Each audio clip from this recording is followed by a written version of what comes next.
বিসমিল্লাহির রহমানির রহিম। সুপ্রিয় দর্শক, আসসালামু আলাইকুম। আমার আজকের রেসিপি আমড়ার জুস। এখন আমড়ার মৌসুম চলছে। আমড়া নানা পুষ্টিগুণে ভরা একটি টক ফল। এই প্রচণ্ড গরমে ঠান্ডা ঠান্ডা টক ঝাল আমড়ার জুস খেতে কিন্তু দারুণ রিফ্রেশিং লাগে। আর যারা ডায়েট করছেন তাদের জন্য বলবো, আমড়ার জুস কিন্তু খুব মজার একটা ডায়েট ড্রিঙ্কস। খুব কম সময়ে ঝটপট তৈরি করে নেওয়া যায়।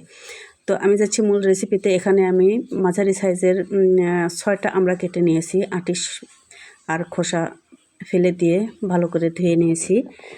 তো জুসারে আমি ইউজ করব। জুসারে আমি সবগুলো আমড়ার টুকরাগুলো দিয়ে দিলাম। একটা বড় সাইজের লেবু রস করে নিয়েছি, দিয়ে দিলাম। 2টা কাঁচামরিচ দিয়ে দিলাম। এই পর্যায়ে 1 মুঠো পুদিনা পাতা দিয়ে দিলাম। এখানে ধনিয়া পাতাও যারা ইউজ করেন দিতে পারেন। আর বিট সল্ট দিলাম 1 চামচ, সাদা সল্ট দিলাম 1 চামচের একটু কম। আর ফ্রিজের ঠান্ডা পানি দিচ্ছি আমি 2 বাটি। আমি যেটুকু আমরা নিয়েছি ওটুকু আমড়াতে আমার 2 গ্লাস জুস হয়ে যাবে। আমি জুসারের ঢাকনাটা লক করে দিয়ে ভালো করে জুস করে নেব, যেন কোনো দানা না থাকে। তো একটু সময় নিয়ে এই কাজটা করতে হবে। তো আমার জুসগুলো রেডি, কিন্তু আমি এখানে সেকে নেব। এভাবেও ড্রিঙ্কস করা যায়। তো আমি একটু সেকে নিয়ে ফ্রেশ জুসটা বের করে নেব।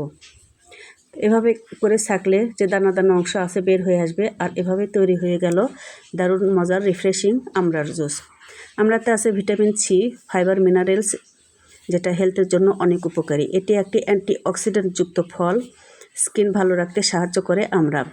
বিশেষ করে অনেকে আছেন যাদের ফুড ক্রেভিং হয় বা খাবার খেতে ইচ্ছে করে, একটু পরপর খাবার খেতে মন চায়, তারা যদি একটি আমড়া আস্তে আস্তে চিবিয়ে খান, এক্ষেত্রে তাদের ওই খিদা ভাবটা মিটে যাবে।